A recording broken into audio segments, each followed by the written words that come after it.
नमस्कार, स्वागत है आपका रिपब्लिक भारत का डिजिटल प्लेटफॉर्म पर। मैं हूं आपके साथ अनामिका पांडे।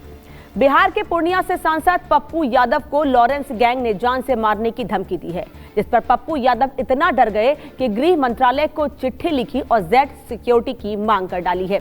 लेकिन क्या आप जानते हैं कि जो पप्पू यादव आज अपनी सुरक्षा की मांग कर रहे हैं, कभी उनको 14 साल का लंबा वक्त जेल में काटना पड़ा था, तो कभी बिहार के लोकप्रिय सांसद यूपी एसटीएफ के सामने घुटनों पर बैठ गए थे। इस पर बात करें उससे पहले पप्पू यादव से जुड़ी कुछ और बातें आपको बता देते हैं। दरअसल बिहार की राजनीति में खास पहचान बनाने वाले बाहुबली का नाम तो राजेश रंजन, पर पहचान पप्पू यादव से है। पप्पू की खास पहचान तब बनी जब वो 1990 में निर्दलीय विधायक बनकर बिहार विधानसभा पहुंचे।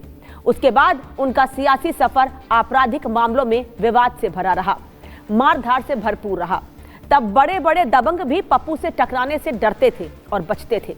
हालांकि पप्पू का मानना है कि उनके विरोधियों ने उनकी ऐसी छवि बना दी थी जिससे लोग उनसे डरने लगे थे। लेकिन उसके बाद 1998 में उन्हें माकपा नेता अजीत सरकार उनके एक साथी की हत्या के मामले में कई सालों तक जेल में रहना पड़ा। पप्पू यादव ने फैसले के खिलाफ पटना हाई कोर्ट में अपील की थी। इसके बाद 2013 में जाकर कोर्ट से उन्हें राहत मिल गई थी और सबूतों के अभाव में उन्हें बरी कर दिया गया था।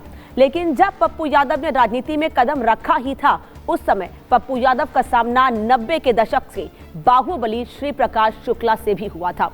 दरअसल बिहार के तत्कालीन मुख्यमंत्री लालू प्रसाद यादव के बेहद करीबी मंत्री ब्रज बिहारी प्रसाद की हत्या की सुपारी श्री प्रकाश शुक्ला को मिली थी और ये सुपारी श्री प्रकाश शुक्ला ने खुद ली थी। ब्रज बिहारी प्रसाद पटना के Indira Gandhi institute of medical sciences में भर्ती थे।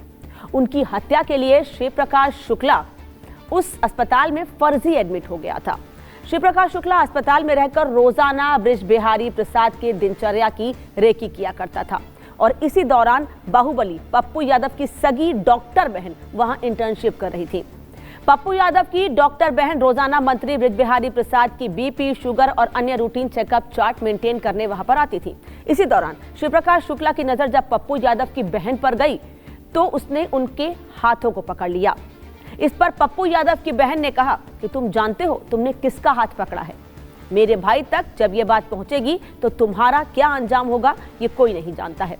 इस पर श्री प्रकाश शुक्ला ने भी तुरंत जवाब दिया और ताऊ में कहा कि अपने भाई को बता देना और कल उसे अपने साथ लेकर आना, तब मैं बताऊंगा कि मैं कौन हूं।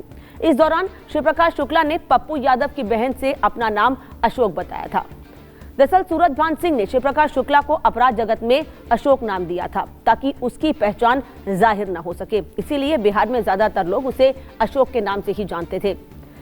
जब ये बात पप्पू यादव तक पहुंची तो वो तिलमिला उठे कि उनकी बहन से किसी ने छेड़छाड़ की है। पप्पू यादव को जब ये पता चला कि जिसने उनकी बहन का हाथ पकड़ा है उसी ने मंत्री ब्रज बिहारी प्रसाद की हत्या की है, उसके बाद पप्पू यादव और भी ज्यादा परेशान हो गए, क्योंकि पप्पू यादव कभी लालू यादव के करीबी रहा करते थे। और तभी उन्हें बिहार पुलिस के अफसरों से ये पता चला कि यूपी एसटीएफ की टीम श्री प्रकाश शुक्ला उर्फ अशोक को तलाशते हुए पटना पहुंची है। तभी पप्पू यादव यूपी एसटीएफ की टीम से मिले और जमीन पर बैठ गए और यूपी एसटीएफ की टीम के सामने अनुरोध करने लगे कि वो ये कहते हुए दिखे कि कैसे भी करके श्री प्रकाश शुक्ला का काम तमाम कर दिया जाए। उसने उनकी इज्जत पर हाथ डाला है। हालांकि पप्पू यादव के कहने पर यूपी एसटीएफ ने श्री प्रकाश शुक्ला को नहीं मारा था, बल्कि यूपी एसटीएफ के पास श्री प्रकाश शुक्ला को लेकर कई शिकायतें पहुंची थी। मसलन उत्तर प्रदेश के उस वक्त के मुख्यमंत्री कल्याण सिंह को जान से मारने की धमकी, उनके नाम की सुपारी भी श्री प्रकाश शुक्ला ने ही ले रखी थी। इसके बाद दिल्ली में श्री प्रकाश शुक्ला को ढेर कर दिया गया था और बताया जाता है कि श्री प्रकाश शुक्ला उस वक्त किसी लड़की से मिलने के लिए गए थे और यूपी एसटीएफ को इसकी जानकारी मिली थी और चारों तरफ से घेर कर श्री प्रकाश शुक्ला को खत्म कर दिया गया था और इस तरह से उत्तर प्रदेश और बिहार में आतंक का अंत हुआ था। लेकिन एक वो बाहुबली जिसके नाम से उस वक्त पूरा बिहार खौफ खाता था, ये कहा जाता है पप्पू यादव को लेकर। हालांकि पप्पू यादव इस बात से इनकार करते हैं। उन्हें भी यूपी एसटीएफ के सामने गिड़गिड़ाना पड़ा था श्री प्रकाश शुक्ला को मार गिराने के लिए, क्योंकि उनकी बहन के साथ श्री प्रकाश शुक्ला ने बदतमीजी की थी। ऐसी तमाम जानकारियां आगे भी आप तक हम पहुंचाते रहेंगे। फिलहाल इतना ही, लेकिन इस खबर पर कोई कमेंट या कोई राय हो तो हमें जरूर बताएं और रिपब्लिक भारत के डिजिटल प्लेटफॉर्म को सब्सक्राइब करना ना भूलें।